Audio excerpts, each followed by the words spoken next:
Hello everyone, and welcome to the Ben 10 What Ifs. So we are back with an interesting movie on what if Ben 10 unlocked the true dragon Omnitrix and fell in love with Gwen, Kai and Charmcaster. But before we start, I just want to remind you to please subscribe to my channel and hit the like button if you enjoy my content. Let's start the story. Chapter 1. Echoes of Dragons. The ancient stone yielded reluctantly beneath Kai Green's specialized tools, decades of archaeological expertise evident in her precise movements.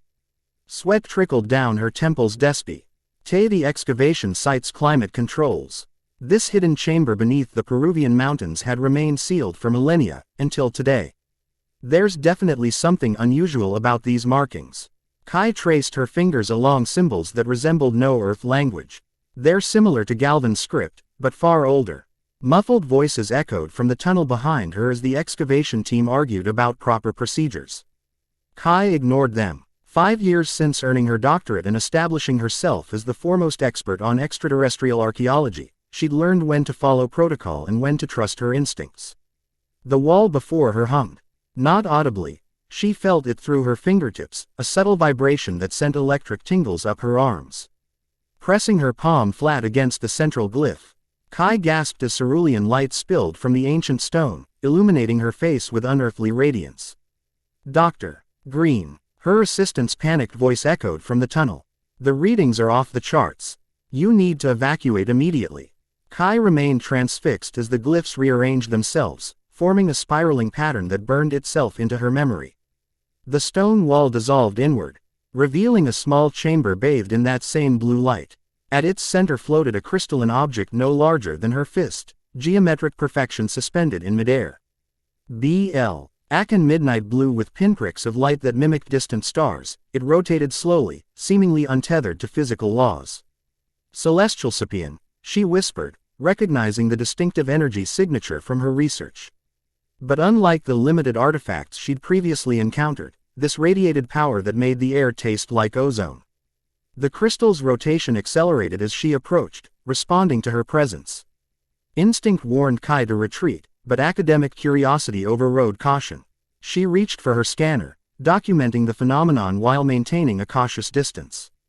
The artifact pulsed once, twice, then shot a beam of concentrated energy directly at her scanner, shattering the device. The released energy cascaded through the chamber, collapsing the newly opened passage behind her. Dust choked the air as Kai covered her face, trapped between the sealed entrance and the mysterious artifact. The crystal continued its rotation, seemingly unperturbed by the destruction it had caused. Perfect, she muttered, forcing calm into her voice despite her racing heart. Just perfect. Ben Tennyson yawned dramatically, spinning lazy circles in his chair at Plumber headquarters. 20 specialized alien monitors surrounded him, each displaying different sectors of the galaxy requiring attention. None of them interested him. That's the third yawn in 5 minutes. Rook Blanco observed without looking up from his workstation. Perhaps you require additional sleep, Ben dude. What I require, Ben replied, launching a rubber band at the ceiling, is something actually worth doing. Look at this, a Pyronite diplomatic dispute, illegal tech smuggling on Koros, and weather control satellites malfunctioning on Terran Colony Epsilon-9. He spun again, dragging his hands down his face. Basic stuff. Nothing that needs an Omnitrix. At 23, Ben had grown into his role as Earth's defender. 6 feet tall with lean muscle developed through years of combat. He carried himself with the confidence of someone who had saved the universe multiple times. His brown hair remained perpetually tousled, and intelligent green eyes analyzed everything with quick precision. Though today they reflected only boredom, most beings would consider preventing interplanetary war worth doing, Rook pointed out with characteristic literalness. You know what I mean. Ben flicked the Omnitrix absently, its green interface glowing against his wrist. We've been running standard operations for months. Nothing challenging. Nothing new. The advanced N device had evolved alongside him for nearly a decade, its sleek design belying universe-altering power. 10,000 alien transformations at his disposal, yet lately, he'd been using the same hand. Full of forms to handle increasingly routine threats. Kevin Levin strode into the monitoring room, wiping engine grease from his hands with a rag. His muscular frame had only grown more imposing with age, but his smirk remained unchanged. Tennyson's complaining again. I am merely suggesting, Ben began, that you're bored with saving people because it's not exciting enough. Kevin completed his sentence, tossing the rag into a disposal unit. Some of us would kill for a boring day. Ben sighed. Not what I meant. I'm grateful for the peace. I just feel like, he searched for words to explain the restlessness crawling beneath his skin. Like I'm meant to be doing something more. Something different. The command center's alert system interrupted further philosophical musings, bathing the room in pulsing red light. Magister Tennyson's weathered face appeared on the central monitor, his normally composed features tense with urgency. Ben, we've got a situation in Peru. Archeological expedition gone dark after reporting unusual energy readings. Their last transmission mentioned celestial Sapian artifacts. Ben was already on his feet, stretching muscles that had been idle too long. Finally, something interesting. Who's leading the expedition? A pause. Dr. Kai Green. The name landed like a physical blow. Ben's expression flickered. Surprise, old pain, then deliberate neutrality. Coordinates. Uploading now. Take Kevin and Rook. Gwen's already en route from her university. Ben nodded, already moving toward the hangar. On it, Grandpa. Kevin fell into step beside him, voice lowered. Kai Green. Huh, isn't she the one who? Ancient history. Ben cut him off. Professional relationship now. Kevin's knowing smirk suggested he wasn't convinced, but he had the rare wisdom not to push further. In the hangar, Ben approached the sleek black and green vessel that served as their primary transport. Custom built with Galvan technology and Kevin's mechanical genius, the ship could reach any point on Earth within minutes. As the engines hummed to life, Ben couldn't shake the feeling that something fundamental was about to change. The restlessness that had plagued him for months crystallized into anticipation. Whatever awaited in Peru, it wouldn't be routine. The excavation site sprawled across the mountainside, high-tech equipment contrasting starkly with the ancient stones. Emergency lighting bathed everything in harsh white glare as plumber agents established a perimeter around the temple entrance. Ben leapt from the ship before the landing gear fully deployed, scanning the organized chaos for familiar faces. He spotted Gwen's distinctive red hair as she conferred with the site security team, her slender form wrapped in the purple and black uniform she wore for magical operations. Anything, he called as he approached. Gwen turned, relief crossing her features. About time. The excavation team made it out safely, all except Kai and two assistants. They're trapped in a previously undiscovered chamber approximately 200 meters below us. Life signs. Inconclusive. Something's interfering with our scanners. Gwen's green eyes, so similar to his own, reflected concern. I've tried magical tracking, but there's interference there too. Whatever they found down there, it's powerful. Ben studied the agged opening. In the mountainside now partially collapsed. Options. Kevin knocked on the stone surrounding the entrance, then pressed his palm flat against it, absorbing its properties until his skin transformed into the same material. I could try to clear a path, but without knowing the structural integrity, we might cause another collapse. And Kai could be directly below any shifting debris, Gwen added.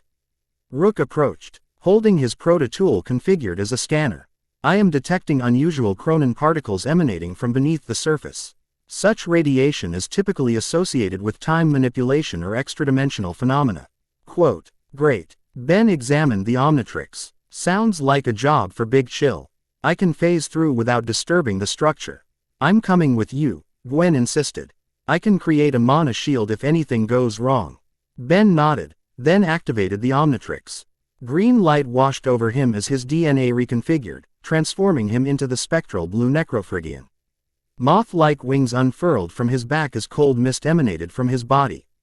Let's find our archaeologist, asterisk, he rasped in Big Chill's ethereal voice. Gwen encased herself in a bubble of Aganta energy as Ben wrapped his wings around her. Together they phased through solid stone, descending into darkness. The temperature dropped dramatically as they moved deeper, but neither felt it. G. Chill's natural immunity to cold protected Ben, while Gwen's shield insulated her. After passing through nearly 100 meters of solid rock, they emerged into a narrow tunnel clearly carved by human tools. Emergency lights flickered weakly along the walls, suggesting recent abandonment. Ben transformed back to human form as Gwen dispersed her shield. "This way," she whispered, following the residual energy signature that grew stronger as they progressed. The tunnel wound downward in a spiral, ancient carvings becoming more elaborate with each turn. Ben ran his fingers along symbols that seemed to shift when viewed directly. "These aren't just decorative," he observed. "They look like warnings." Gwen paused to examine a particularly complex glyph. "This one references dragons, I think. See the serpentine forms with wings. And this part mentions guardians or sentinels. Since when do you read ancient Peruvian?" "I don't." She traced the symbol with glowing fingertips. "But the magical resonance conveys meaning. These were created to be understood by anyone with sensitivity to magical energies. And they're warning about dragons." Ben raised an eyebrow. "Any chance Kai found an actual dragon down here? In this universe, stranger things have happened to us before breakfast." Gwen continued forward. "But more likely it's referring to some kind of alien species that resembled dragons in ancient human perception." The tunnel abruptly widened into a vast chamber where modern excavation equipment lay scattered and abandoned. A collapsed section on the far side had been partially cleared, creating a narrow opening barely large enough for a person to squeeze through.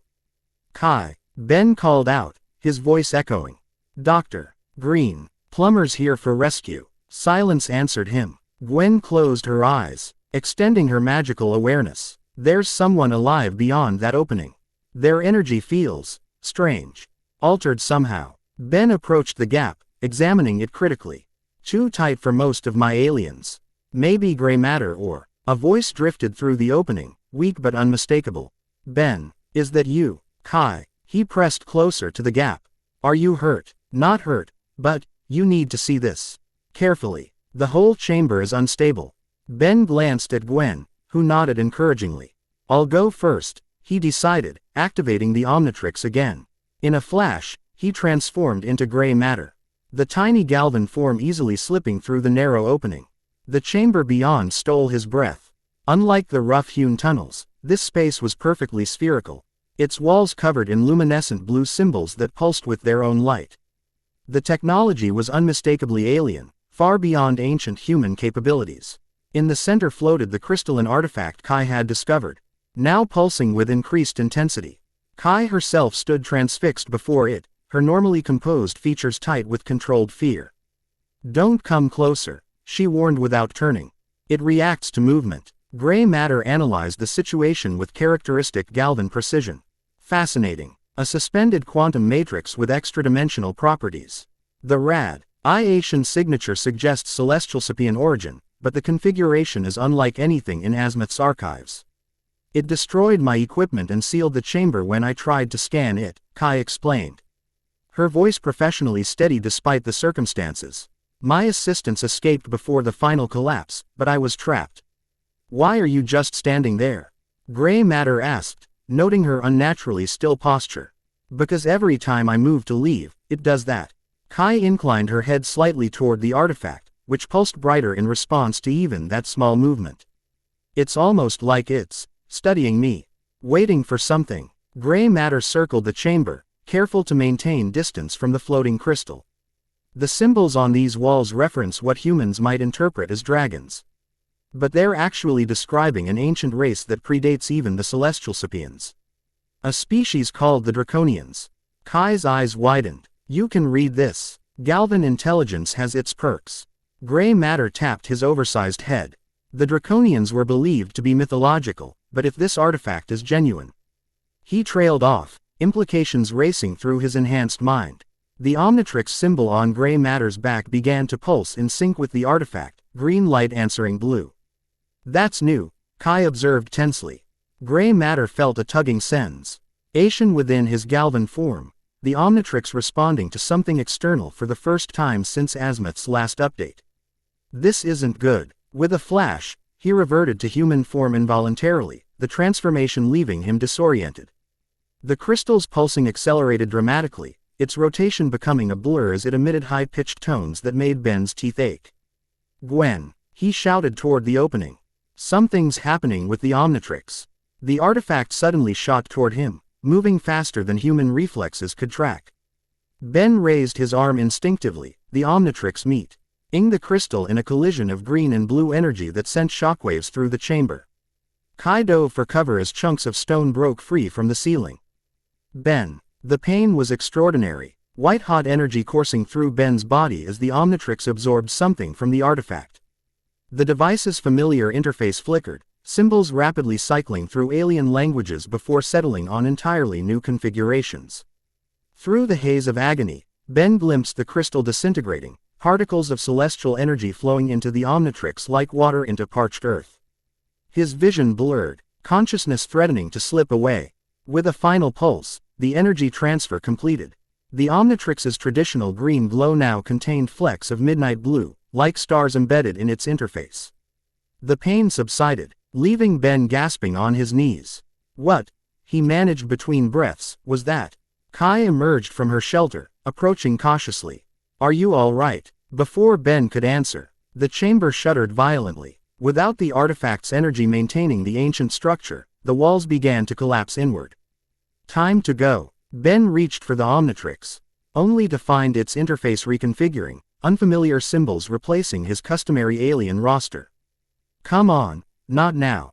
With a desperate slap, he activated the device. Energy engulfed him, but the transformation felt wrong, hotter, more intense than usual. His body stretched and expanded beyond normal like rubies. Massive wings erupted from his back, powerful tail extending behind him as high. S face elongated into a draconic muzzle filled with razor-sharp teeth. Where Ben Tennyson had stood moments before, a 15-foot dragon now towered, radiating heat that scorched the stone beneath clawed feet. Get on. The voice that emerged was Ben's but overlaid with a rumbling bass that vibrated the air itself. Kai didn't hesitate, years of fieldwork having honed her adaptability. She climbed onto the dragon's back, gripping scale ridges as Ben unfurled massive wings. Hold tight. Ben coiled powerful legs and launched upward just as the chamber collapsed entirely. Dragon muscles propelled them through falling debris, wings tucked close as they shot through the narrow opening where Gwen waited. Her eyes widened in shock at the approaching dragon, mana shields instantly materializing. What the? It's me, Ben called, banking sharply to avoid collision with her shields. Get on. This whole place is coming down.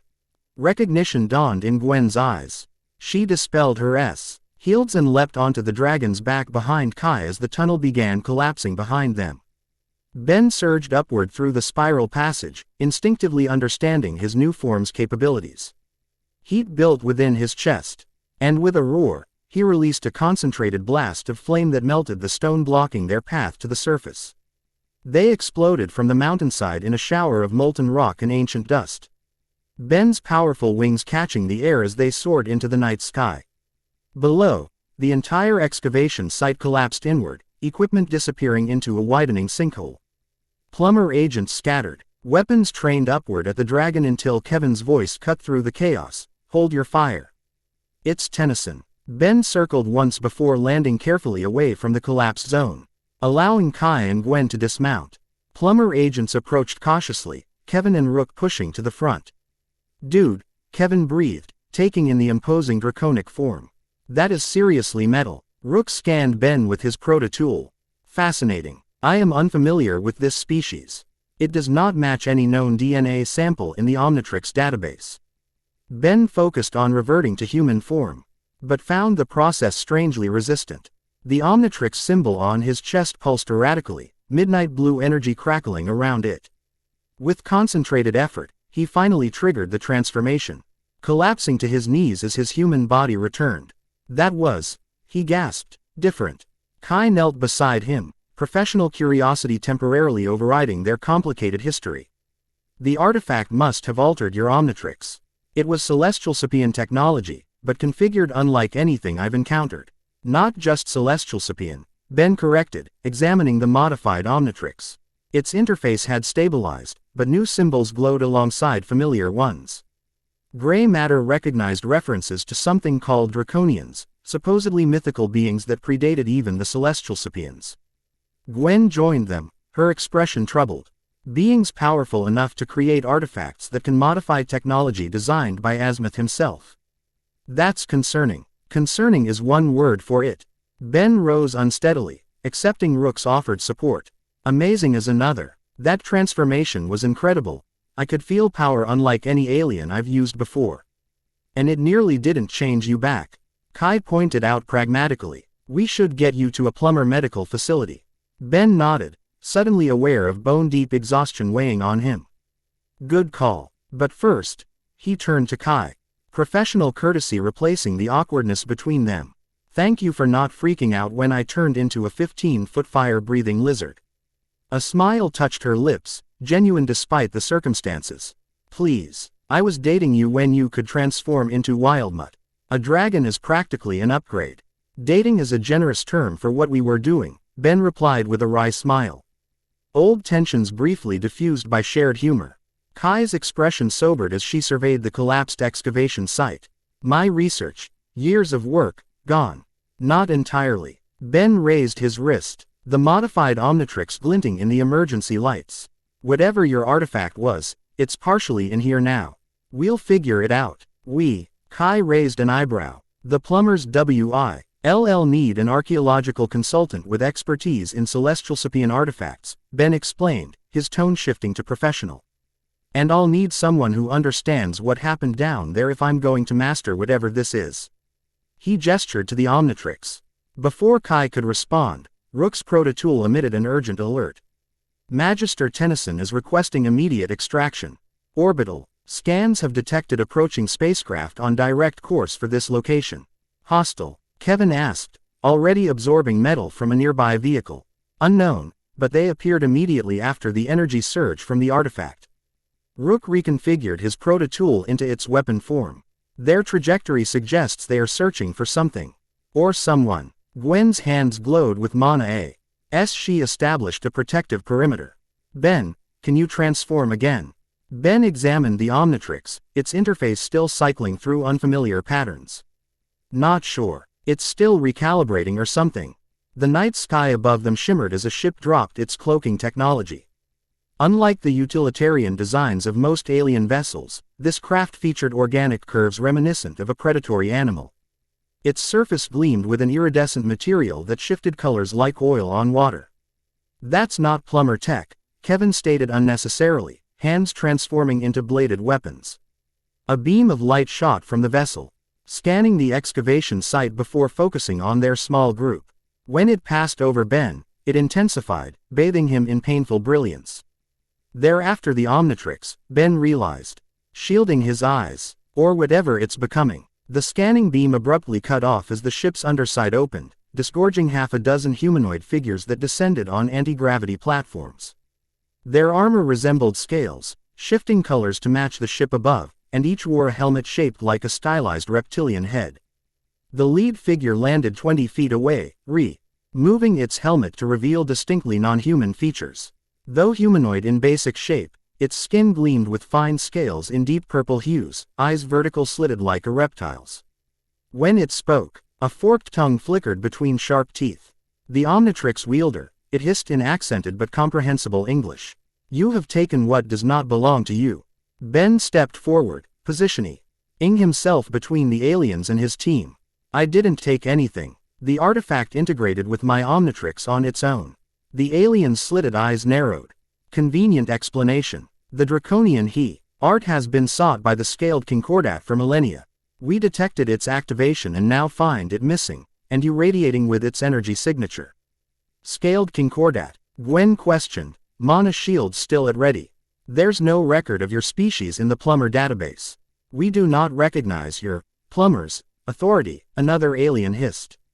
We serve a higher purpose, protecting the legacy of the draconians from those who would abuse it. Ben studied them carefully, noting the sophisticated weapons integrated into their scale armor. Look, I don't want trouble. This wasn't intentional. Maybe we can work together to understand what happened. The lead alien laughed, a sound like grinding stones. The human suggests cooperation while surrounded by weapons. Your species' arrogance is legendary. Says the guys who just showed up with a battleship, Kevin muttered. Tension crackled between the groups until Kai stepped forward, her archaeological expertise overriding caution. I discovered the artifact you call the Draconian Heart. Before Itrix, I observed energy patterns consistent with a quantum selection algorithm. The aliens exchanged glances, their aggressive posture slightly relaxing. The leader focused reptilian eyes on Kai.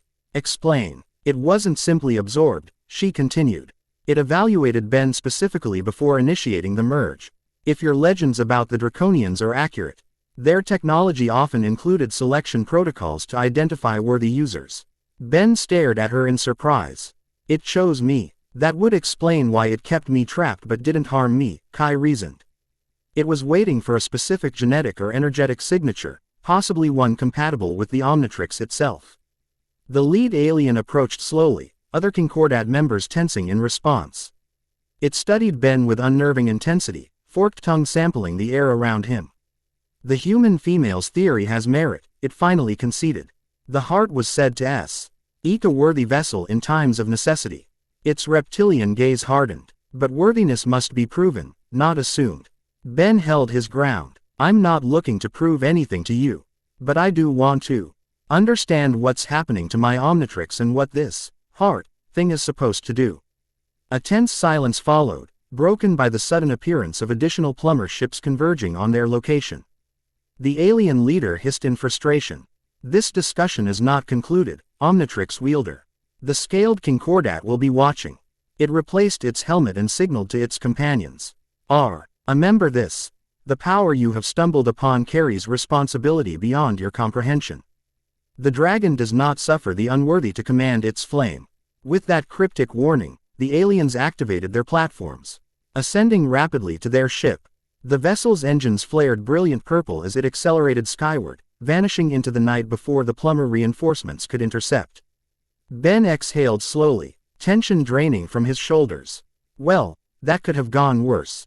Could have gone better too, Kevin pointed out, reverting his hands to normal.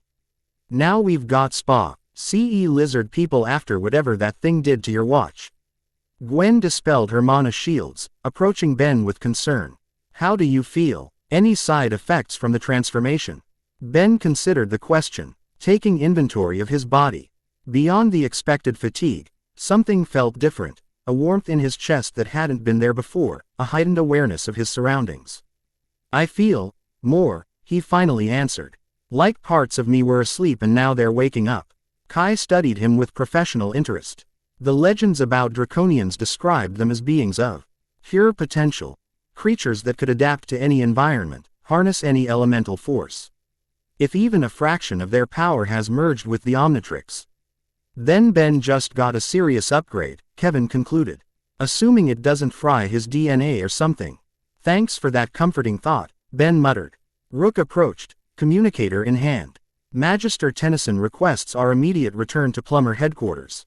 He wishes to examine the modified Omnitrix and debrief drive. Green about the artifact. Ben nodded, decision made. Tell him we're on our way. He turned to Kai. I'm Offie. Ciali requesting your consultation on this situation, drive.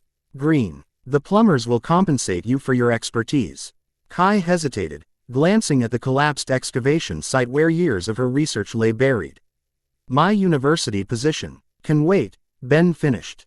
This is literally unprecedented alien technology we're dealing with. Your academic career will survive a temporary consulting arrangement. A smile tugged at her lips. When did you get so persuasive, Tennyson? Around the same time you started collecting PhDs, he replied easily. So, are you in? Kai surveyed the destruct. Tian once more before nodding decisively. I'm in. Whatever that artifact was, it was specifically designed to interface with the Omnitrix. That makes it the archaeological discovery of the millennium, even if I have to study it through you. Quote, perfect. Ben gestured toward their ship. Let's go before more scaly admirers show up. As they boarded, Ben cast one last look at the night sky where the alien vessel had vanished. The Omnitrix on his wrist pulsed with its new hybrid energy, midnight blue stars swimming in its familiar green interface. Something fundamental had changed, not just in the device, but in him. The restlessness that had plagued him for months was gone, replaced by a sense of purpose and anticipation. Whatever the draconian heart was, whatever it was transforming him into, Ben Tennyson would face it the same way he'd faced every challenge since finding the original Omnitrix at 10 years old. Head on, without fear, and with absolute determination to use its power responsibly. The ship's engines roared to life, carrying them away from the mountain and toward whatever destiny the ancient artifact had set in motion. Dash dash dash. In a spacecraft beyond Earth's detection range, the leader of the scaled Concordat expedition knelt before a holographic projection. The figure within the projection remained shrouded in shadow, only glinting scales and glowing eyes visible. The heart has found a vessel. As the prophecy foretold, the expedition leader reported. A human wielder of the device called Omnitrix. Interesting. The shadowed figure's voice resonated with ancient power. The heart choosing a human is unexpected. Perhaps the old ones saw something in this species that eludes us. Shall we retrieve it by force? The human's defenses are formidable but not insurmountable. The projection's eyes narrowed. No, the heart cannot be taken, only surrendered or lost. If it has chosen this human, there must be purpose in that choice. But the ascension will proceed as planned. The figure interrupted. Monitor the human. Test his worthiness. If he proves unequal to the heart's power, nature will take its course. And if he masters it, the shadowed figure leaned forward slightly, revealing a face more draconic than humanoid, ancient beyond reckoning. Then the final phase begins, and the draconians shall rise again through him. The hologram dissolved, leaving the expedition leader alone with this unsettling proclamation. Outside the viewport, Earth rotated serenely, unaware of the ancient powers now awakening within one of its defenders. The game had begun. Chapter 1 End Chapter 2, Scales of Power. Plumber headquarters hummed with subdued urgency. 3 days since the Peru incident, and the entire facility operated on heightened alert. Magister Tennyson had ordered comprehensive security upgrades after analyzing footage of the scaled Concordat's technology, which had effortlessly bypassed Earth's most advanced detection systems. Ben sat motionless in the medical bay, surrounded by scanning equipment that bathed him in pulsing blue light. The modified Omnitrix rested heavily on his wrist, occasional flickers of midnight chi energy dancing across its surface like miniature lightning. How much longer? He asked, fighting to keep irritation from his voice. 72 hours of continuous testing had frayed his normally easygoing demeanor. Blukik and Dryba, the Galvan technicians, exchanged glances from their elevated platform. Could be minutes, Blukik offered. Could be days, Dryba countered. Could be years. Definitely not years. You don't know that. Ben cleared his throat pointedly. Right. Dryba adjusted a control, intensifying the scan. The problem is we've never seen anything like this. Draconian energy has fundamentally altered the Omnitrix's core matrix. For better or worse? Ben asked. Another exchange of glances. Unknown. They answered simultaneously. The medical bay doors slid open as Kai entered, carrying a tablet filled with ancient text. Dark circles beneath her eyes suggested she'd been sleeping as little as Ben. She'd exchanged her field gear for standard issue. Plumber consultant accessorized with archaeological tools in specialized holsters. Found something? Ben asked hopefully. Maybe. She approached, swiping through images on her tablet. I've been cross-referencing what little we know about Draconians with every archaeological database I can access. Most references are fragmentary at best, but I found this in the ruins of Xenon. She held up the tablet, displaying stone carvings depicting winged serpentine creatures surrounding a central figure. The inscription describes beings who walked between worlds and commanded the fundamental forces through will alone. Sounds appropriately intimidating, Ben remarked. Any mention of what happens when their tech merges with an Omnitrix? Not specifically, but there's something about transformation and ascension. Kai enlarged a particular section of text. It's metaphorical, but it suggests the Draconians could assume different forms to channel different elements. Ben perked up. Like my new dragon form-controlled fire. Exactly. Kai nodded. If I'm interpreting correctly, the legends suggest multiple elemental forms: fire, water, earth, air, and others less easily categorized. The scanning equipment suddenly emitted a series of urgent beeps. Blukik scrambled to interpret the readings. Energy spike in the Omnitrix, he announced. Again, Ben stared at the device, which now pulsed with increasing intensity. That's the third time today. Dryba adjusted controls frantically. The energy signature is shifting, becoming more synchronized. With what? Kai asked. With Ben, came the worried reply. Ben felt it then. The now familiar warmth spreading from the Omnitrix through his body, a pleasant heat that quickly intensified into uncomfortable burning. His muscles tensed involuntarily as the device's interface shifted to a constellation-like pattern he hadn't seen before. "It's happening again," he managed through gritted teeth. "Can't control it." Kai backed away, hitting the emergency alert. Spontaneous transformation imminent. Clear the room. Medical technicians evacuated as the Omnitrix's glow enveloped Ben. Unlike his usual transformations, this one built slowly. Energy crackling across his skin like electricity seeking ground. When the change finally came, it exploded outward with enough force to shatter the scanning equipment. Where Ben had sat moments before now crouched a dragon form different from the fire-breathing creature in Peru. This manifestation stood 12 feet tall with crystalline scales in shades of deep blue and purple that refracted light in hypnotic patterns. Massive wings resembled sheets of translucent gemstone, and its eyes glowed with inner light. "Cold, asterisk," the dragon Ben gasped, its voice resonating with crystalline harmonics. Frost formed instantly on every surface within 10 feet, the temperature plummeting to Arctic levels.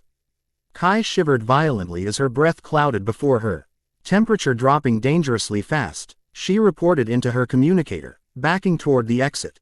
"Need containment team with thermal equipment." The dragon Ben lurched forward, movements jerky as if Ben was fighting for control. "Stay back, asterisk," he warned, ice crystals forming with each exhalation. "Can't regulate temperature."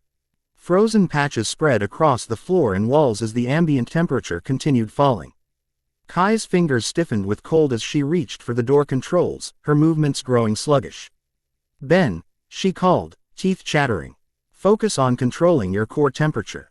Like meditation. Center and contain." The dragon's crystalline eyes fixed on her, recognition flickering through inhuman features. With visible effort, Ben straightened, wings full, ding tight against his scaled body as he concentrated. The temperature stabilized, though frost continued forming on surfaces near him. "Better, asterisk," he rumbled. "This form, different, connected to cosmic cold." The medical bay doors slid open as Gwen rushed in, hands already glowing with mana. She skidded to a halt at the sight of the crystalline dragon. "Another new form?" she asked. CKLY generating a thermal barrier around Kai. "Manifested spontaneously," Kai confirmed, grateful for the magical warmth. "No trigger that we could identify." Gwen approached cautiously, studying the transformed Ben. "The energy signature is strange. Similar to your fire dragon form but attuned differently." She extended her magical senses. "It's like each form accesses a different fundamental force." The dragon nodded slowly. "Feel it. Cosmic cold. Space between stars." "Can you change back?" Gwen asked. Trying. The dragon Ben closed its eyes, concentrating on the Omnitrix symbol embedded in its chest. Unlike his normal transformations, the symbol pulsed erratically, as if struggling to establish proper connection. After tense moments, energy rippled across the crystalline scales, and with a flash of light, Ben returned to human form. He collapsed immediately, shivering violently despite the room rapidly returning to normal temperature. Medical team," he stuttered through chattering teeth. "Need thermal. Already on it." Gwen wrapped him in a mana-infused blanket as medical personnel rushed in with thermal equipment. As they worked to stabilize Ben's core temperature, Magister Tennyson entered. His weathered face grave. "That's the second uncontrolled transformation in 24 hours. Third," Kai corrected, accepting a thermal blanket from a medic. "There was an incident last night in his quarters. Minor. Contained. And you didn't report it?" Magister Tennyson asked, disapproval evident. Ben asked for discretion while we gathered more data. Kai met his gaze evenly. "I made a judgment call. A dangerous one." The Magister approached his grandson, professional concern temporarily overshadowing family connection. "These transformati-ons are becoming more frequent and more powerful. If we can't establish control protocols." "I'm working on it," Ben interrupted, color returning to his face as thermal treatments took effect. "Each form feels different, but there's a pattern emerging. The first was fire, this one cosmic cold. They're elemental opposites, suggesting the draconian modifications are introducing elemental affinities to your transformations." Kai theorized. consistent with the archaeological records have found. Theory doesn't help if Ben freezes the entire headquarters, Magister Tennyson countered pragmatically. Until we understand these new forms, I'm placing you on restricted duty. Ben started to protest, then sighed in resignation. Fair enough, but I need space to practice controlling these transformations. Somewhere the collateral damage won't matter. The null void, Gwen suggested. Too unpredictable, Magister Tennyson vetoed. And potentially dangerous given the prison population. Kai considered a moment. What about the abandoned plumber outpost in the Mojave? Remote location, reinforced structures designed to contain alien threats. Possibly, the Magister conceded. I'll have a team prepare. The facility's alert system abruptly activated, sirens wailing as emergency lighting bathed the room in pulsing red. A holographic display materialized, showing external security. Footage of a figure hovering above the plumber headquarters concealed entrance. As that, Gwen began, squinting at the familiar silhouette. Charmcaster, Ben confirmed, pushing himself to his feet despite medical protests.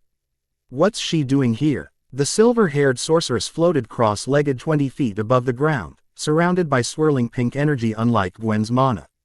Her goth, icy-inspired outfit had evolved into more practical attire that retained her signature color scheme of purple and black. Her face, visible even through the security feed, showed none of the manic intensity of their earlier encounters. Replaced by focused determination, most notably, she had made no attempt to breach headquarters or attack personnel. She simply waited, an Islandember's frantic response. She's requesting to speak with Ben Tennyson, a communications officer reported. Claims it's about the Dragon Awakening. Silence fell over the medical bay as all eyes turned to Ben. That's specific, he noted. And concerning, considering we've kept the details classified.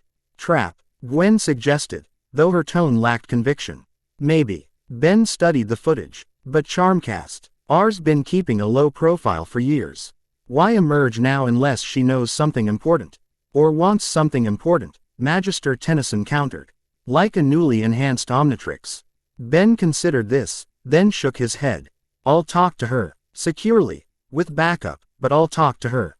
He turned to Kai. The archaeological texts you found. Any mentions of magical connections to these draconians? Several, she confirmed. The fragments suggest their power transcended the usual boundaries between technology and magic.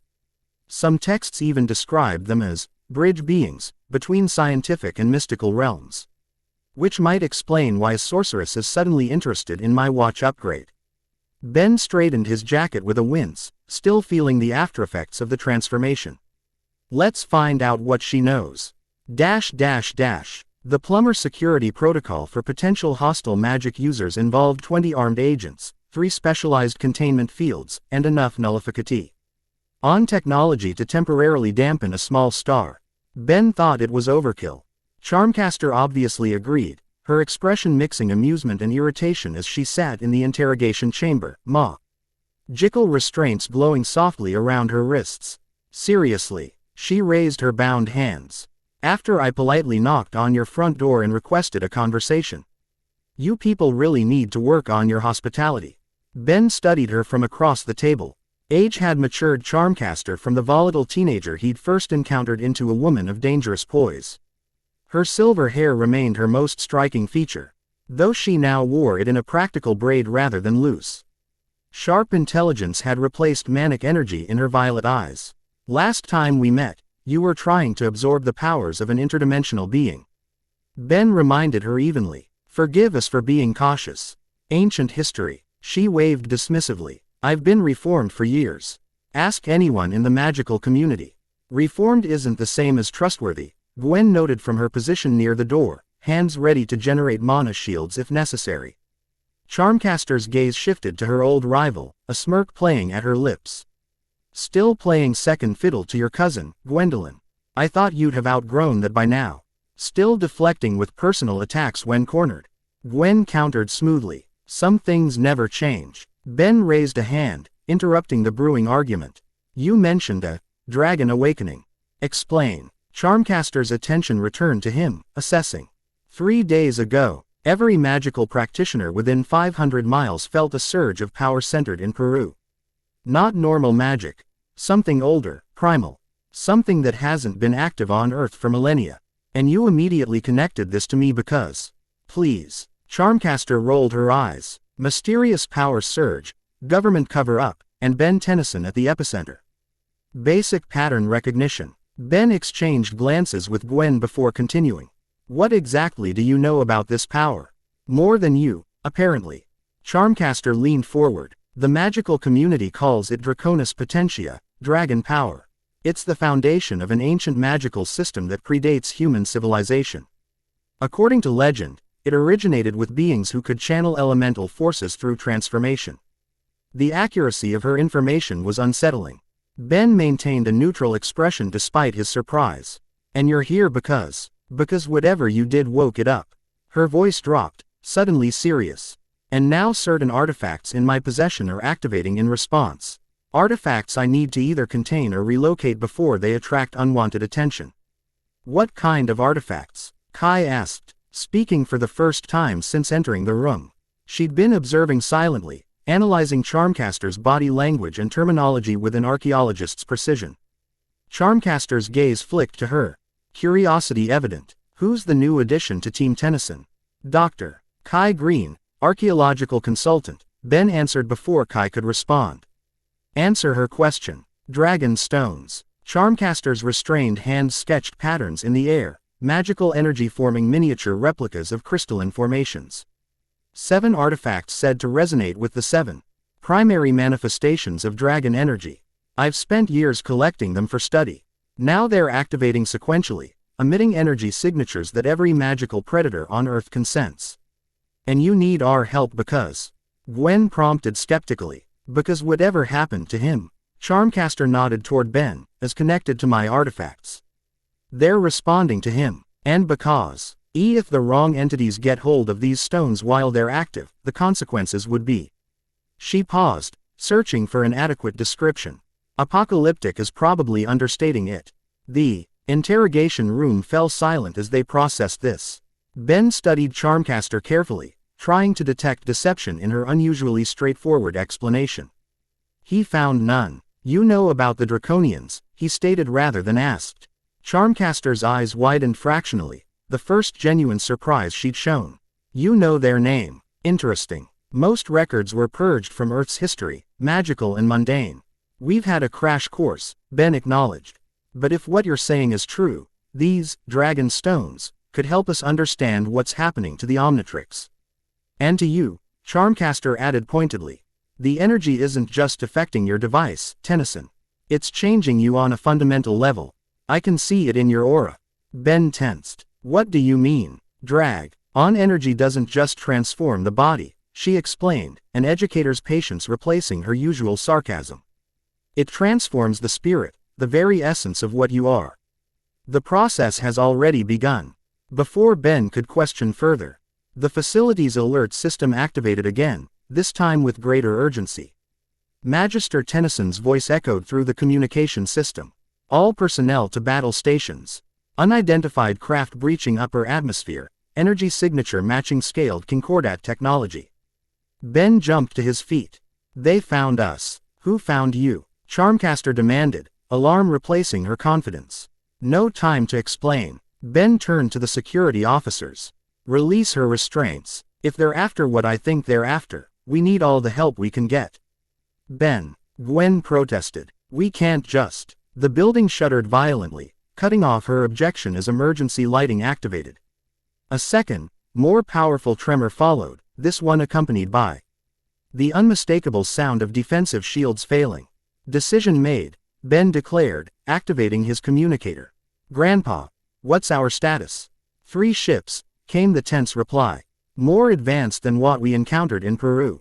They've already neutralized our primary defensive grid. Ground teams deploying now, but our conventional weapons aren't effective against their shielding. Ben turned to Charmcaster. If I release you, can you help defend this facility? She met his gaze steadily. I can do better than that.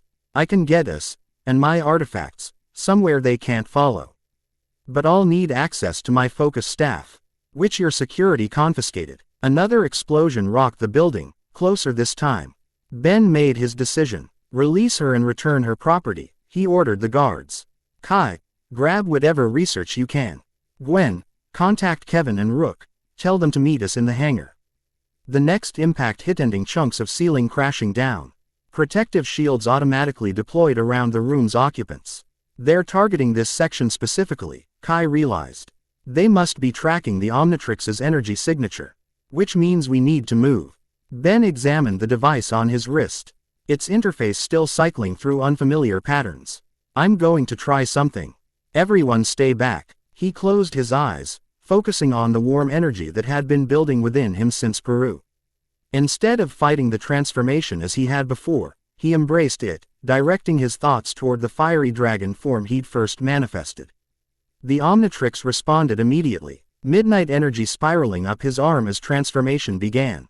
This time, however, the process felt more controlled, less violent.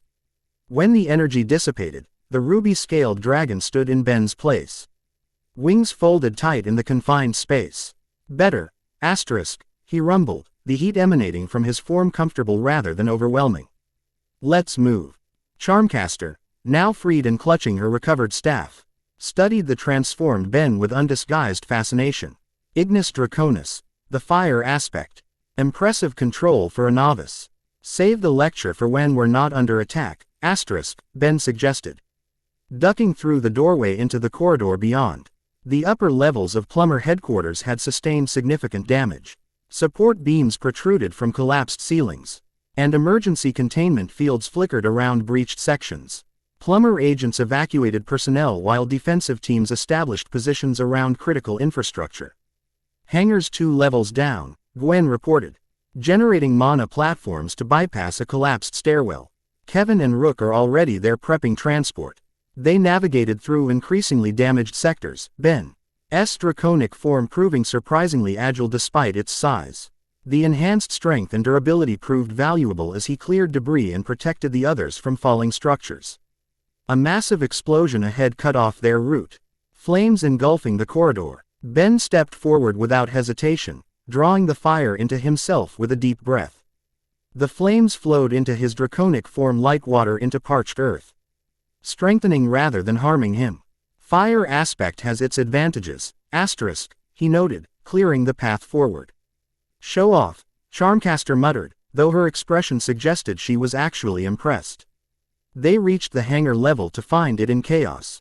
One wall had been completely breached, the atmospheric containment field barely maintaining integrity as Plumber's hips engaged scaled concordat vessels outside.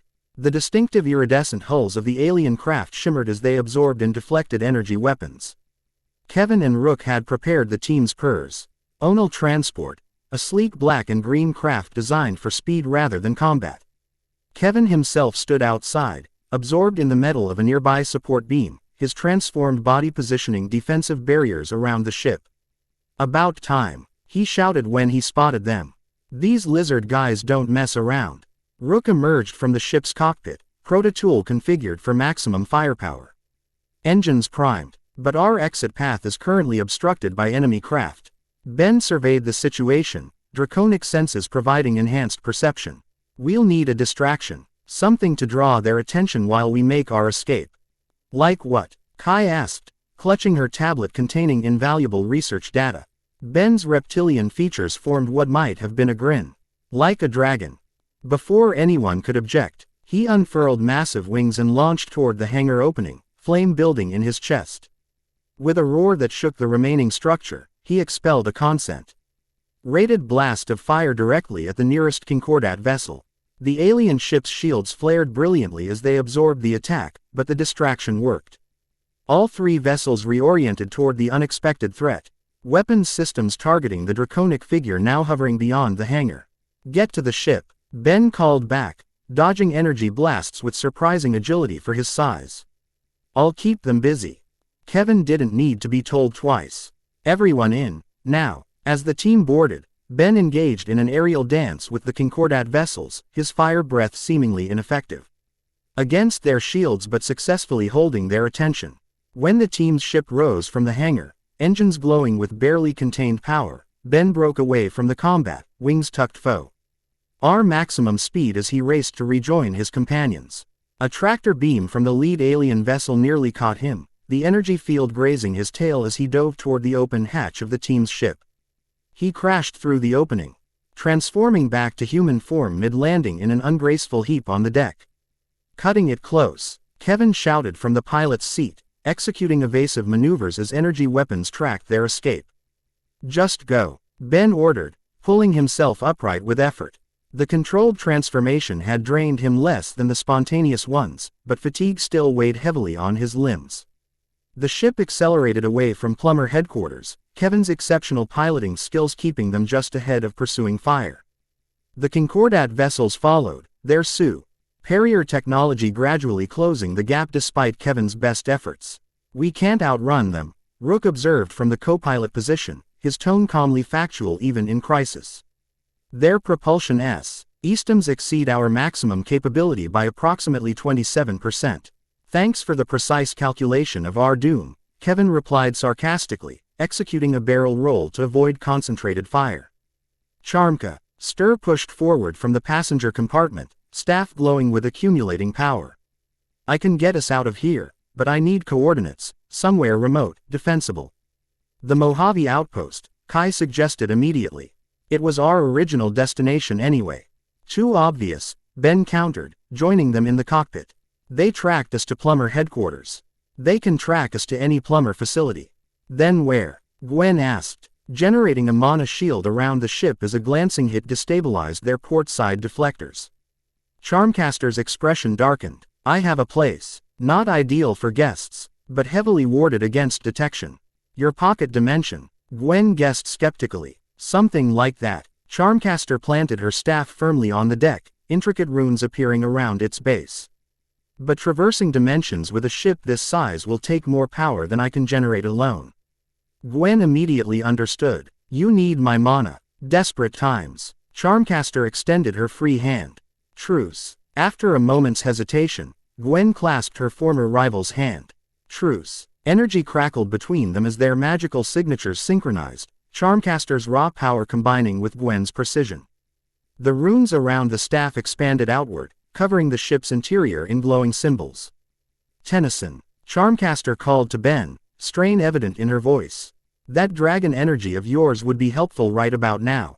Ben glanced at the Omnitrix, its interface still cycling unpredictably. "I can't control the transformations reliably yet." "Not asking for a transformation," she corrected through gritted teeth. "Just energy. Focus on the feeling of the power and direct it outward through your Omnitrix." Ben hesitated, then closed his eyes, concentrating on the warmth that had become a constant presence since Peru. Rather than channeling it into transformation, he visualized it flowing through the Omnitrix and into the magical matrix Charmcaster and Gwen were creating. The device responded, midnight blue energy streaming from its interface to join the magical network. The ship's interior filled with blinding light as a swirling portal RMED directly ahead of their flight path. "Kevin," Charmcaster shouted over the cacophony directly into the portal. "Don't slow down." "You sure about this?" Kevin questioned, even as he adjusted their trajectory. "No," she admitted, "but it's better than getting captured by whatever's chasing us."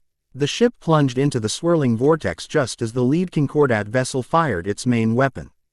Reality distorted around them, conventional physics giving way to a kaleidoscopic tunnel of raw magical energy. Everyone except Charmcaster and Gwen was thrown to the floor as normal gravitational rules ceased to apply. The journey lasted seconds or eternities. Time itself seemed malleable within the passage. When reality reasserted itself, the ship emerged into a violet-tinged sky above a landscape that definitely wasn't Earth. Mountains of crystalline formations stretched to the horizon, their faceted surfaces refracting light in hypnotic patterns. Floating islands hovered at various elevations, connected by bridges of what appeared to be solidified lightning. Vegetation in impossible colors spiraled toward a sky containing 3 moons at different phases. "Welcome," Charmcaster announced as Kevin stabilized their flight. "To Legerdemain. Kevin brought the ship down on a relatively flat expanse of crystalline ground near what appeared to be a fortress carved into a mountainside. The structure's architecture defied conventional physics, towers spiraling inward at impossible angles while still maintaining structural integrity. "Home sweet home," Charmcaster commented dryly as they disembarked. Try not to touch anything. Most objects here react poorly to non-magical beings. Ben studied their surroundings with wary fascination. He'd visited magical dimensions before, but Legerdemain's impossible geometry and constantly shifting landscape made previous experiences seem mundane by comparison. "This is where you live?" he asked, noting how the vegetation seemed to both grow and crystallize simultaneously. "One of my residences," Charmcaster replied vaguely. "After reclaiming it from my Uncle Hex, I've maintained it as a research facility and refuge." Kai approached one of the crystalline formations, archaeological curiosity temporarily overriding caution. These formations, they're similar to structures depicted in draconian archaeological records. Charmcaster paused, interest piqued. That's because Legerdemain was one of their nexus points, a dimension where magical and physical laws intertwine. The Draconians used it as a waystation between realms. So they really existed, Gwen mused, absorbing this confirmation of their theories. Not just legends. Very real, Charmcaster confirmed, leading them toward the fortress entrance. And very powerful. Their disappearance created the power vacuum that allowed celestial sapiens to emerge as the dominant cosmic force.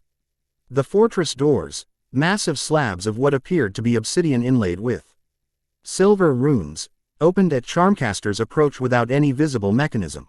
The interior contrasted sharply with the chaotic landscape outside, organized with meticulous precision. Libraries filled with ancient tomes occupied one wing, while the central chamber housed an array of artifacts displayed in specialized containment fields. "The dragon stones," Charmcaster explained, gesturing to crystalline formations hovering above individual pedestals. Each stone glowed with a different color: ruby red, sapphire blue, emerald green, amber yellow, silver white, obsidian black, and one that seemed to shift between all colors simultaneously. Most notably, the red and blue stones pulsed in synchronization with the Omnitrix on Ben's wrist. "They're responding to you," Charmcaster observed. "Just as I suspected." Ben approached cautiously, feeling the Omnitrix warm against his skin as he neared the artifacts.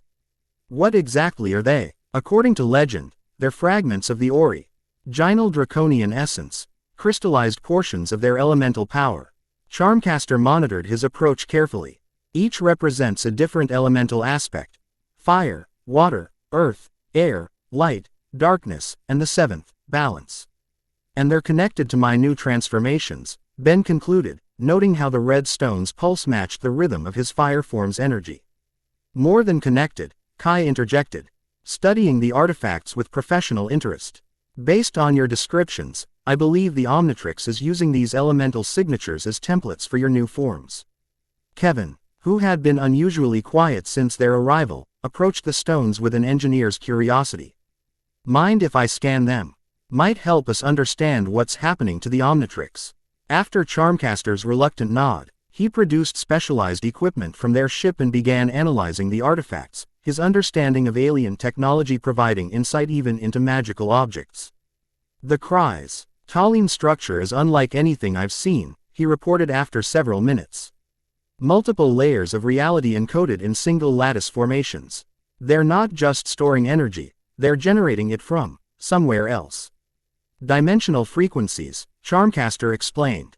"Each stone resonates with a different elemental plane, drawing power across dimensional boundaries. Like Ben's Omnitrix draws DNA from the codon stream." Gwen realized. "Similar principle, different application," Charmcaster agreed. "And now that the draconian heart has awakened within the Omnitrix, these stones are activating in response." Ben studied the artifacts thoughtfully. "So if I master these elemental forms, I could potentially access all 7 aspects." "Potentially," Charmcaster emphasized. "But it's not just about transformation." Tennyson. "Each aspect represents not just power but perspective, a different way of understanding reality itself." "What do you mean?" Ben asked. Charmcaster gestured to the fire stone. "The fire aspect isn't just about generating heat. It embodies passion, destruction, renewal. The water aspect represents adaptability, healing, persistence." She indicated each stone in turn. "Earth. Stability. Endurance. Patience. Air. Freedom. Intellect. Detachment. Light. Truth. Revelation. Judgment. Darkness. mystery, potential, the unknown. And the seventh, Chi Pro, MPTED. When Charmcaster paused at the multicolored stone. Balance, she answered simply. The integration of all aspects into harmonious whole. The most powerful and most dangerous aspect, one that no draconian adept ever fully mastered. According to the records, Ben absorbed this information, connecting it to the sensations he'd experienced during transformations. The fire form had indeed amplified his confidence and assertiveness, while the ice form had brought clarity and detachment. So these aren't just physical transformations, he concluded. They affect my mind too. Your entire being, Charmcaster corrected. Which is why control is essential. Allow an aspect to dominate, and you might lose yourself entirely to its nature. The gravity of the situation settled over the group. Ben studied the Omnitrix with new understanding of the challenge he faced. Not just mastering new forms, but maintaining his core identity while doing so. Why are you helping us? Gwen asked Charmcaster directly, voicing the suspicion the others had tactfully avoided. This isn't like you. Charmcaster's expression hardened momentarily before she sighed, some of her carefully maintained facade slipping. Because I've spent years studying these artifacts, trying to understand their purpose.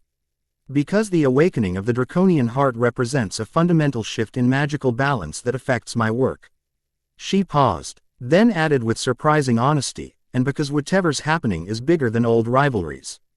Before Gwen could respond, Kevin's equipment emitted an urgent alert. He studied the readings with growing concern. The energy signatures are increasing exponentially, he reported. Something's accelerating their activation cycle. Charmcaster rushed to examine his findings. Alarm replacing her usual right. The awakening sequence should take months, not days. Could the merger with the Omnitrix have accelerated the process? Kai suggested. Possibly, but Charmcaster was interrupted as the fortress trembled, dust falling from ancient rafters. That's not supposed to happen. Legerdemain doesn't have seismic activity. Another, stronger tremor followed. This one accompanied by a distant roar that seemed to come from everywhere at once. The dragon stones pulsing intensified, their glow becoming almost blinding. Something's coming, Gwen warned, magical senses extending outward. Something powerful. Ben activated the Omnitrix, cycling through available transformations. Please give me something useful, he muttered to the device. Outside, the violet sky darkened as clouds formed with unnatural speed. Lightning in impossible colors arced between the floating islands as the very fabric of Legerdemain seemed to react to some approaching presence. We need to secure the stones, Charmcaster decided, magical energy flowing from her staff to reinforce the containment fields. Whatever's happening, we can't let them fall into the wrong hands. Kevin absorbed the material of a nearby column, metallic sheen covering his body as he prepared for combat. Rook configured his proto-tool for maximum adaptability, while Gwen established layered mana shields around the perimeter. Ben continued cycling through the Omnitrix, searching for a form appropriate to the unknown threat. When the interface finally stabilized on an unfamiliar silhouette, he hesitated only briefly before activating it. The transformation felt different from the previous dragon forms, more fluid, less intense. Water seemed to flow through his veins instead of blood, his body reconfiguring into a serpentine dragon with scales in shades of deep blue and teal. Webbed frills extended from his head and spine, and his tail ended in a powerful fin. Though smaller than the previous forms at only 10 feet long, this dragon exuded a sense of adaptability and power. Water aspect, asterisk, he identified, voice flowing like a mountain stream. Interesting timing. E-stones are influencing your transformations, Charmcaster observed, continuing her efforts to secure the artifacts. Responding to present threats by providing appropriate aspects. And what exactly is the present threat? Ben asked, moving with surprising grace despite his altered form. His question was answered by a deafening roar as something massive tore through the dimensional fabric above the fortress. A rift opened in the violet sky, edges crystallizing as they stabilized. Through this opening emerged a vessel unlike any they'd encountered before, not the sleek predatory craft of the scaled Concordat, but something ancient and organic, as if grown rather than built. Its surface resembled scales that shifted colors with liquid smoothness, and protrusions like massive horns or spines extended from its hull. Most disturbing was its movement. not the mechanical precision of constructed ships, but the sinuous motion of a living entity. What is that? Kai breathed. Archaeology. Cal knowledge failing to identify the approaching vessel. Draconian Ark. Charmcaster whispered, awe and fear mingling in her voice. I thought they were extinct. The massive ship descended toward the fortress, portions of its hull reconfiguring as it approached.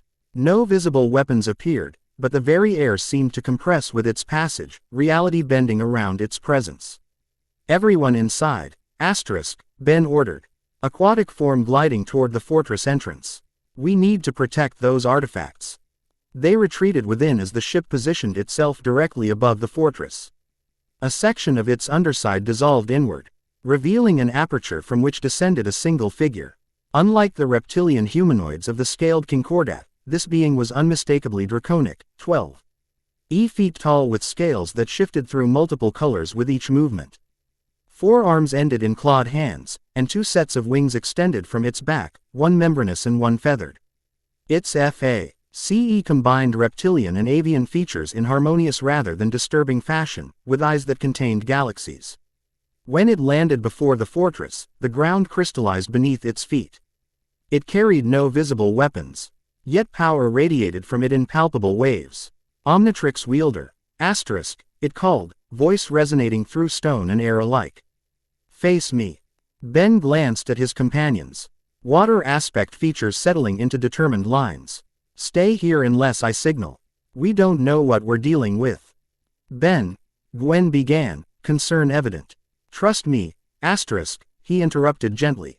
The water aspect understands negotiation better than fire or ice. Without waiting for further objections, he glided through the fortress entrance to confront the draconic entity. Up close, its presence was even more overwhelming, ancient beyond comprehension, power held in perfect containment. I am here, Ben announced, maintaining a cautious distance. Who addresses me? The entity studied him with those galaxy-filled eyes, something like surprise flickering across inhuman features. You have achieved water aspect already. Impressive for one so young. It straightened to its full height. I am Zorith, keeper of histories for the Draconian Remnant. I have come in response to the awakening of the heart. The crystal that merged with my Omnitrix, Ben confirmed. It was not intentional. The artifact responded to my presence and integrated with my device. Intention matters little, Zorith replied. The heart chooses its vessel according to criteria established. Eons before your species emerged from primordial waters. That it selected you indicates potential, not necessarily worthiness. So you've come to take it back. Ben positioned himself defensively, though the water aspect's instincts suggested confrontation would be futile against this being. If only it were so simple. Zorith's wings shifted, the feathered pair folding while the membranous set remained partially extended. The heart cannot be removed without destroying its vessel. It has begun the convergence within you, a process that will either elevate you to draconian ascendancy or consume you entirely. Ascendancy? Ben questioned. What does that mean? Transformation beyond transformation. Evolution beyond evolution. Zorith gestured to Ben's draconic form. SA aspects you manifest are merely shadows of true draconian potential. Should you survive the convergence, you would transcend your human limitations entirely. The implications chilled Ben despite the water aspect's natural resilience. And if I don't want to transcend my humanity? Zorith's galaxy eyes regarded him with something approaching compassion. The process cannot be halted once begun. You will either complete the convergence or be consumed by it. There is no return to what you were. Before Ben could process this declaration, the fortress door opened behind him as Charmcaster emerged. Her usual confidence replaced by reverent caution. Keeper Zorith, she addressed the entity, executing a formal gesture unknown to Ben. The stones have awakened in sequence. The cycle accelerates beyond predicted patterns. Quote, Zorith shifted his attention to her, recognition dawning. Hope, you have maintained the legacy faithfully. The Draconians remember their promises. Charmcaster, or Hope, as Zorith had named her, straightened slightly at this acknowledgement. Then you know why I contacted the wielder. The Concordat moves against the succession. As was prophesied, Zorith confirmed. The schism endures even after eons. Ben glanced between them, confusion momentarily overriding concern. You two know each other? Not directly, Charmcaster clarified. But Y family has served as custodians of draconian knowledge for generations. The Keeper communicates across dimensions with those who maintain the legacy. Which explains your extensive know-acts, Ben realized. You're not just a collector, you're their guardian. One of several, she confirmed. Though recent events have complicated my role. Zorth's attention returned to Ben. The scale. D. Concordat seeks to prevent the ascension of a new draconian prime. They believe our race's time has passed, that we should remain in the shadows of existence rather than reclaim our place in the cosmic hierarchy. And what do you believe? Ben asked carefully, water aspect instincts guiding him toward the diplomatic approach. I believe in the wisdom of the heart, Zorth answered. If it has chosen you, there is purpose in that choice. Whether that purpose is ascension or something else remains to be revealed. The air shimmered as a holographic display materialized between them, showing the scaled Concordat vessels pursuing a trajectory through dimensional barriers. They have discovered the pathway to Legerdemain, Zorth announced. Their arrival is imminent. Charmcaster's expression hardened. The fortress defenses won't hold against their technology. We need to relocate the stones. Agreed, Zorth concurred. But conventional transport is insufficient. Stones must be safeguarded through integration. Integration? Ben questioned. Charmcaster turned to him. Decision made. The stones weren't just meant to be studied, Ben. They were designed to be united with the heart when the chosen vessel appeared. She hesitated, then continued reluctantly. Which means they need to be absorbed by the Omnitrix, just as the heart was. Ben stared at her, the full implications dawning slowly. You want me to absorb artifacts of potentially unlimited power that affect my mind as well as my body. Artifacts that would push me further toward this ascension, that might erase my humanity. I want to prevent those artifacts from falling into the hands of beings who would use them to devastating effect, she corrected sharply. The Concordat docen want to destroy the stones, they want to use them. To control the power without the wisdom required to wield it responsibly. A path that has led to the destruction of entire civilizations in ages past, Zorth added solemnly. The heart chose you, Omnitrix wielder. Now you must choose whether to embrace that responsibility or leave fate to chance. Another tremor shook Legerdemain, stronger than before. The dimensional fabric visibly strained as multiple points of entry began forming in the violet sky. Ben looked from Charmcaster to Zorth, then back toward the fortress where his friends waited. Unaware of the choice being presented.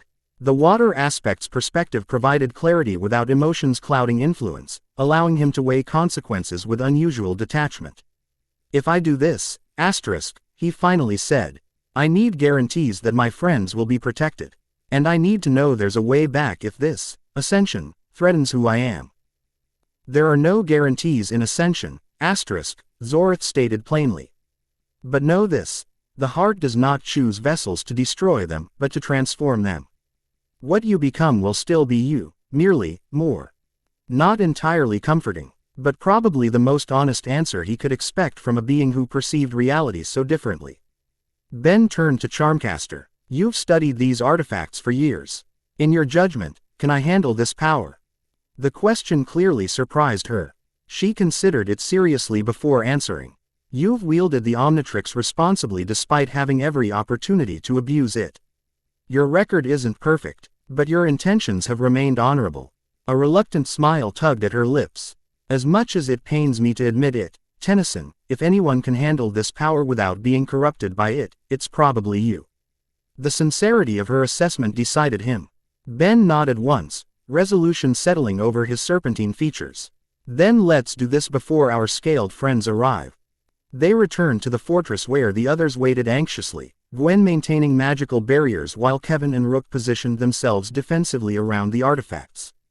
Kai stood beside the dragon stones, tablet in hand as she documented their properties with scientific precision.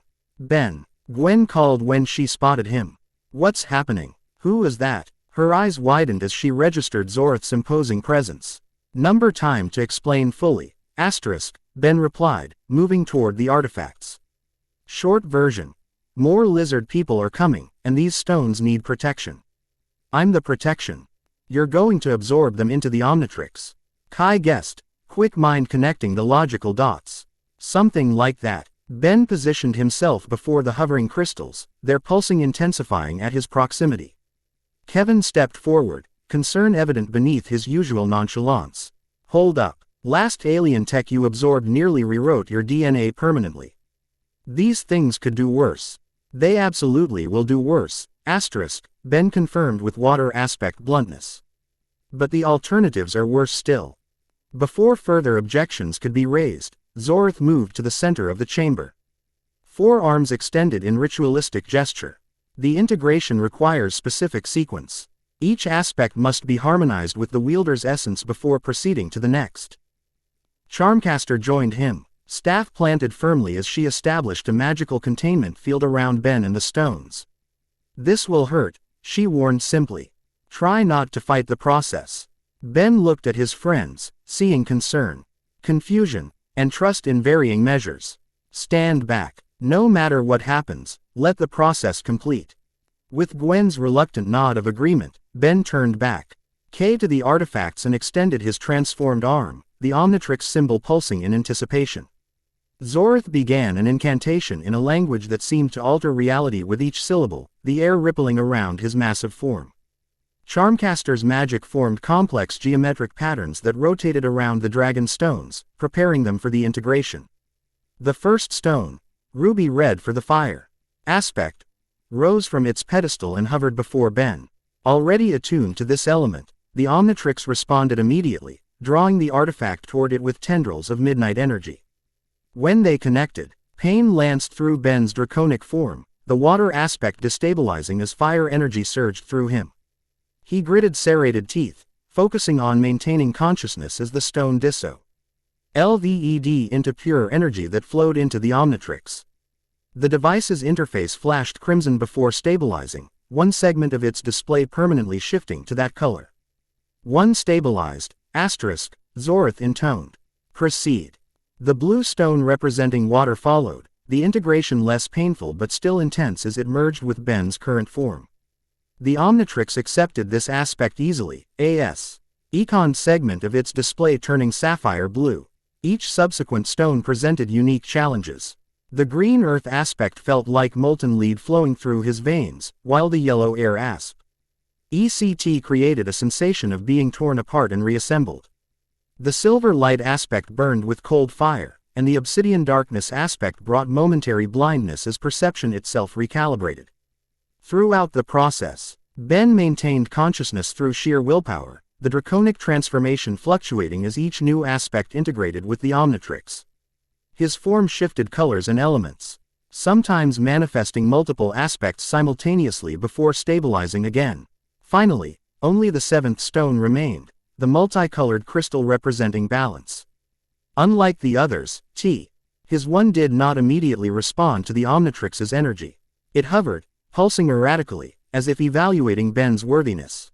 The final aspect requires acceptance, asterisk, Zorth explained, ritual paw. TTERNS still flowing from his four hands. Not merely of power, but of purpose. Ben, exhausted and transformed beyond recognition into a draconic eminence of all six aspects, focused his remaining strength on the crystal. I accept the responsibility, asterisk, he managed through jaws that shifted between forms with each word. Not for power, but for protection. The balance stone pulsed once, twice, then shot toward the Omnitrix with such speed it appeared to teleport. The connection unleashed energy that overloaded Charmcaster's containment field, throwing everyone except Zorth against the fortress walls. Light in impossible colors erupted from Ben's transforming body, reality itself bending around him as the final integration completed. When the energy finally dissipated, he stood in human form once more, but subtly altered. His eyes contained flecks of all seven colors, and his skin seemed to shimmer with faint scales when he moved. The Omnitrix had transformed as well.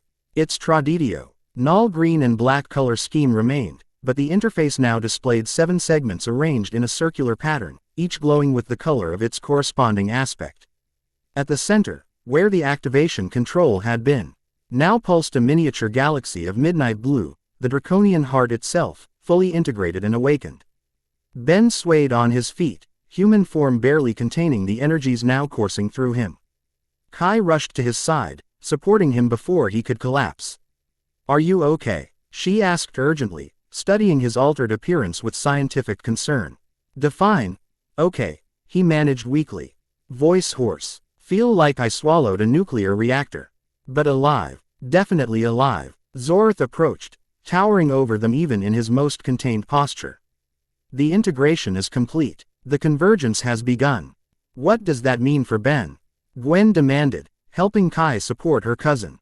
"It means his journey has only just begun, Zorth answered. The PECTS must be mastered individually before they can be unified. Until then, the power remains volatile, dangerous to wielder and surroundings alike." "Great," Kevin muttered, picking himself up from where the energy surge had thrown him. "So he's a walking time bomb." "A crude but not inaccurate assessment," Zorth acknowledged without offense. "Which is why training must commence immediately. The scaled Concordat will not be your only concern now that the aspects have awakened. Many will sense the return of draconian power, some as allies, others as enemies, most as opportunists seeking advantage."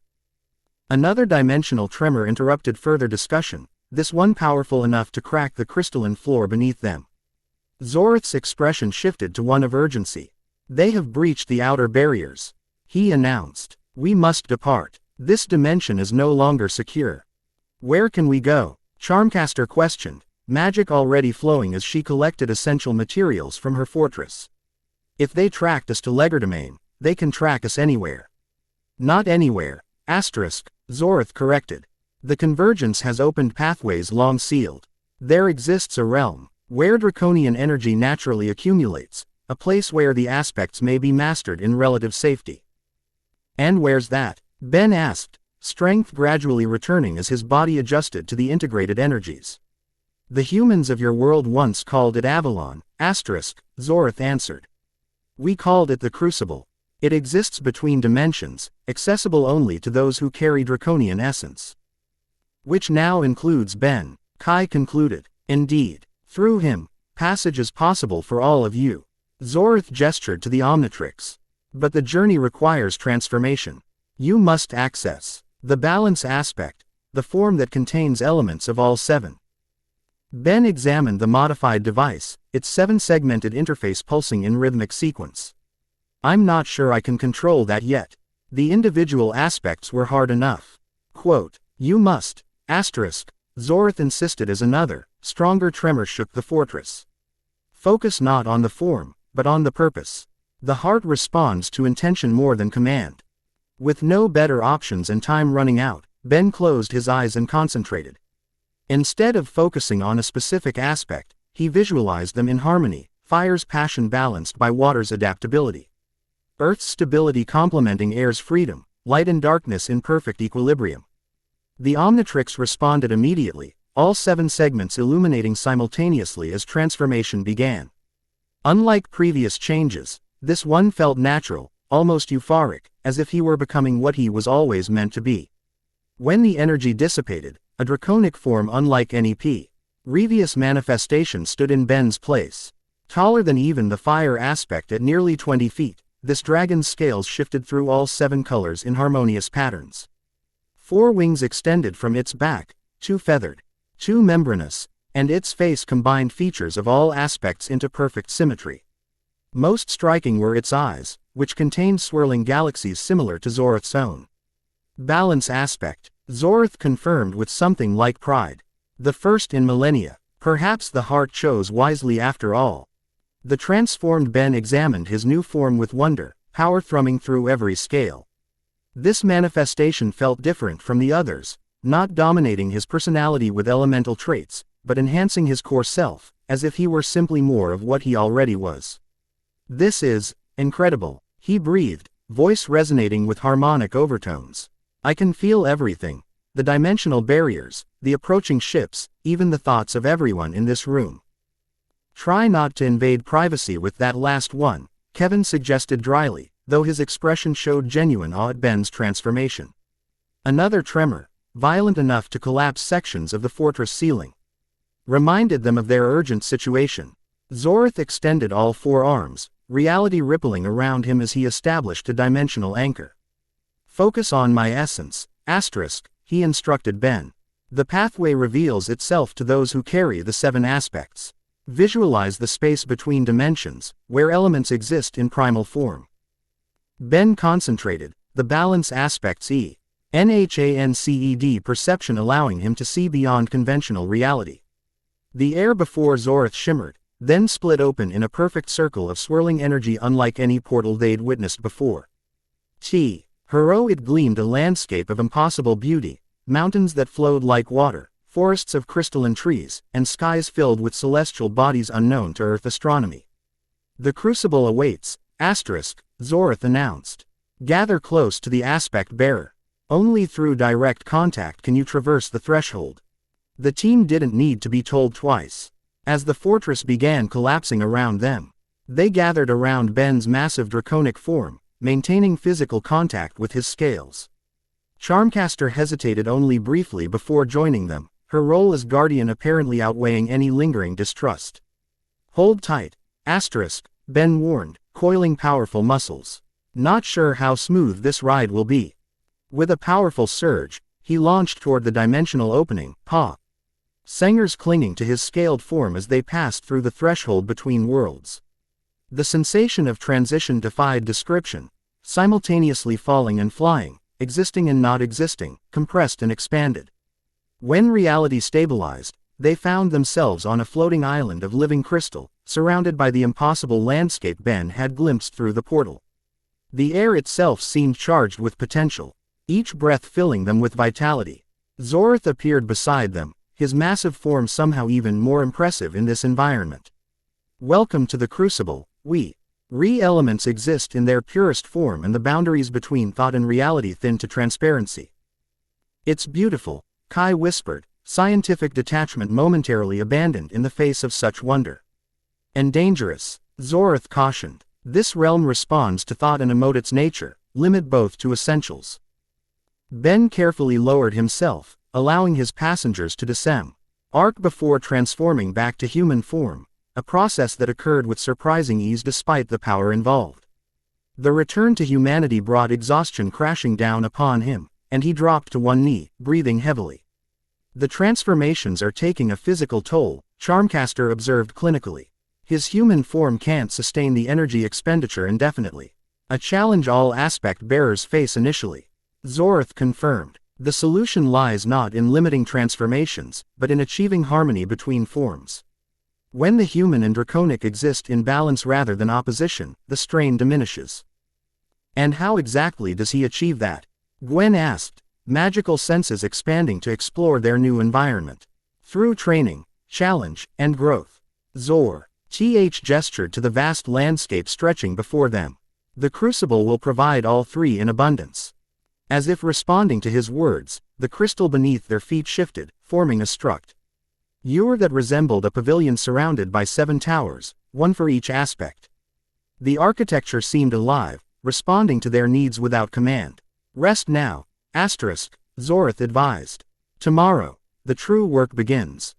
Ben surveyed their new surroundings, the implications of recent events finally sinking in. In less than a week, he had discovered an ancient alien legacy, absorbed 7 artifacts of immense power, and traveled to a dimension beyond conventional reality. More significantly, he had embarked on a transformation process that Zorth claimed would fundamentally change what he was. Yet amid these extraordinary circumstances, one thing remained constant, his commitment to using whatever power he possessed responsibly. Whether human, alien, or something beyond either classification, Ben Tennyson remained, at his core, a hero. As the Crystal Pavilion settled into its final configuration, providing spaces perfectly suited to each team member's needs, Ben approached Kai, who stood documenting their surroundings with her ever-present tablet. So, he began with attempted lightness. On a scale of 1 to 10, how does this rate as an archaeological discovery? She looked up, a smile breaking through her professional demeanor. Discovering an interdimensional realm created by precursor aliens who apparently inspired humanity's legends of dragons. I'd say it breaks the scale. Sorry about your excavation site. He offered sincerely. Seems like I have a habit of complicating your research. On the contrary, Kai gestured to their surroundings. You've given me access to the greatest archaeological find in human history. The academic papers alone will make my career, assuming we survive long enough for me to write them. We'll survive, Ben assured her with more confidence than he felt. We always do. Quote. Their conversation was interrupted by Kevin, who approached with his scanner displaying complex energy readings. Hate to break up the moment, but you should see this. The Omnitrix is emitting some kind of signal, like it's communicating with this place. Ben examined his wrist, where the modified device continued its rhythmic pulsing. Zorth said the crucible responds to thought. Maybe the Omnitrix is translating my subconscious needs into environmental changes. Or maybe, Charmcaster interjected, joining their conversation uninvited, it's receiving instructions. The Draconians were master programmers of both technology and reality itself. You mean the Omnitrix could be downloading some kind of Draconian software update? Kevin asked skeptically. More like an awakening protocol, she clarified. The artifacts were designed to lead the chosen vessel through a specific developmental sequence. Now that they've merged with the Omnitrix, that sequence has likely initiated. Ben considered this with growing concern. So I'm basically on a predetermined path now. Following some ancient alien program. Not entirely, Charmcaster qualified. The protocols provide structure, but your choices determine the outcome. Think of it as a curriculum rather than a program. The lessons are established, but how you learn from them remains your decision. This explanation, while not entirely reassuring, at least suggested Ben retained agency in his development. He studied the modified Omnitrix, its 7-segmented display now settled into stable configuration. Then I guess I'd better be a good student, he concluded with determined humor. Because something tells me this curriculum doesn't offer makeup exams. As night fell over the Crucible, a process involving celestial displays beyond anything Earth's sky could produce, the team settled into the crystal pavilion created for their needs. Despite the extraordinary circumstances and the challenges that awaited, exhaustion claimed them quickly, dimensional travel and magical exertion having depleted even the most resilient among them. Ben remained awake longest, sitting at the pavilion's edge where crystalline formations met open air. The Omnitrix pulsed gently on his wrist, synchronizing with the rhythm of the living landscape around them. Quite a view, Kai observed, joining him unexpectedly. She had exchanged her plumber consultant attire for simple clothing provided by the responsive environment, though how the Crucible had created Earth textiles remained a mystery. Beats the plumber medical bay. Ben agreed, making room for her beside him. They sat in companionable silence for several minutes, watching as crystalline birds with wings of pure energy soared between floating islands. When Kai finally spoke, her tone had shed its professional detachment. Are you afraid? She asked simply. Ben considered deflecting with humor, then decided honesty was more appropriate.